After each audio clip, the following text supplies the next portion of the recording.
Arizona and Colorado could not be on two more different platforms right now. Arizona started the season kind of rocky, and now they are one of the hottest teams in college football.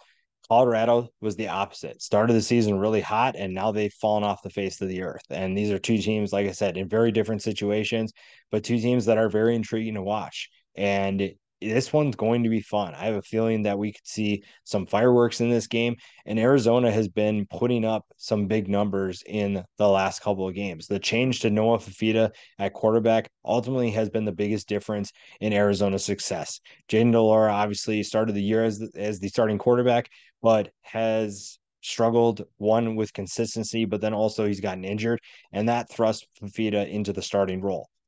He wastes a little time getting going though, because he has been, I wouldn't say lights out, but he's been electric for the Wildcats. And when you have guys like Tetero McMillan and Jacob Cowing, you have two wide receivers that can get the job done. It's just a matter of getting the football. And so far, Fafita has done a great job of doing exactly that. The defense, though, is really where things have stepped up. When you look at Arizona and what they've done this year, coming into the year, we expected the defense to kind of be the unit that struggled. And sometimes we've seen that. We've seen some of those struggles. You look at their struggles against USC. You look at some of the other teams that they've faced early in the year, Washington. They've had some issues, but this is a much better unit than what we expected coming into the year. And lately, they've played a big role. They held UCLA's offense to just 10 points. Granted, that is a UCLA offense that is not exactly great, but you still held them to 10 points. They also held Washington State to 6 points. That is an impressive performance. That is definitely something worth noting. And now you face a Colorado team that has explosive playmakers, that likes to throw the football a lot. And if you're going to find a weakness in Arizona, it's throwing against that defense.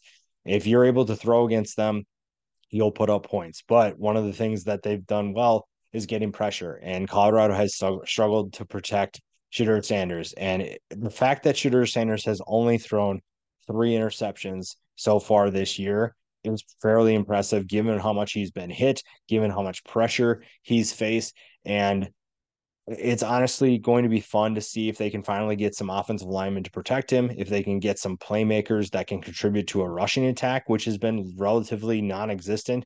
They're averaging just under 70 yards a game, and that's not going to create a balanced offense. The other thing that I want to keep an eye on is Sean Lewis going to call the offense? I don't know why you made a change at offensive coordinator. You were doing just fine. The problem wasn't the play calling. The problem is that you just don't have the talent to make it happen this year. I think that Deion Sanders is doing a great job.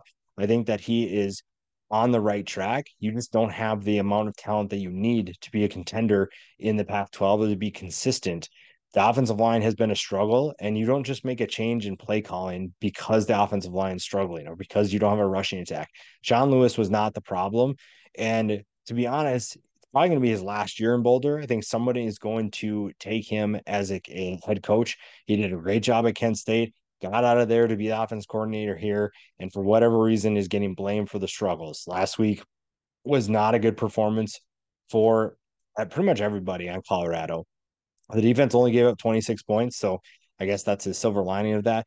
But you ultimately have to turn something around. You have to find a way to find a balance, attack offensively. You have to find a way to be explosive.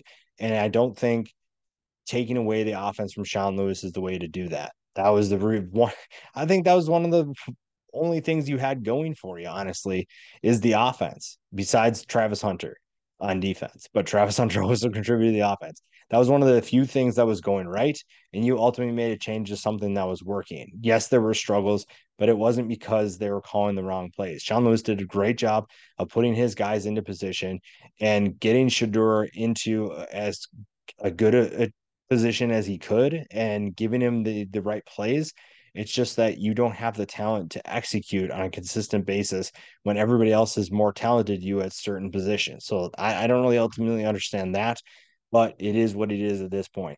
When you're looking at head to head, I there are so many different matchups you can watch. The wide receivers for Arizona might have a field day because when you look at Colorado's defense in terms of the passing attack, in terms of pass defense. Outside of Travis Hunter, nobody has really stepped up and proven that they can be a consistent player on defense. Now, Shiloh Sanders obviously has made a number of big hits, but I don't think he's been as effective as a lot of people say that he's been. There's definitely plenty of talent. There's definitely plenty of potential. But you're facing two guys in McMillan and Cowing that will make life difficult. But Cowing is more of the slot guy, even though he's still a little bit bigger at 6 foot. I think that he's going to give them lots of trouble. And McMillan, if you're looking for an underrated matchup this weekend, Pedro McMillan against Travis Hunter has a lot of potential, and that is a bright future for both of those players, and could be a big factor in this game as well. Arizona wants to throw the football as much as possible, and McMillan has been a big time playmaker. So has Cowing. This offense has been really fun to watch. It's been more balanced than we expected, but the passing attack remains one of the strengths of this team. Colorado has to find a way to slow them down, and I don't know if that's going to be possible. I don't know if we're suddenly going to see a Colorado team that figures it out. This is a team that's averaging over 300 yards against them through the air, and Noah Fafita shouldn't have any problem continuing his success. And he's been really fun to watch. His emergence in this offense, especially the last 5 games, has been one of the bigger surprises in college football. And we knew what Shedeur could do, and it's been kind of up and down as of late.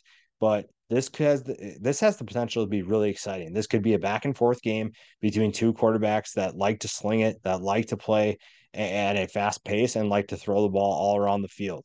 When you're looking at picking this game, you have to lean Arizona. Nothing that Colorado has done says that they can hang in a game against a team that is as hot as Arizona. There's too many deficiencies. There's too many flaws in Colorado's game. Yes, they could pull off a surprise here, but when you're looking at this and thinking about it logically, Arizona is the better team. Arizona is playing much better, much more consistent, and much more as a team. And Colorado is pretty much just taking away the one good thing that they have, which is the play calling.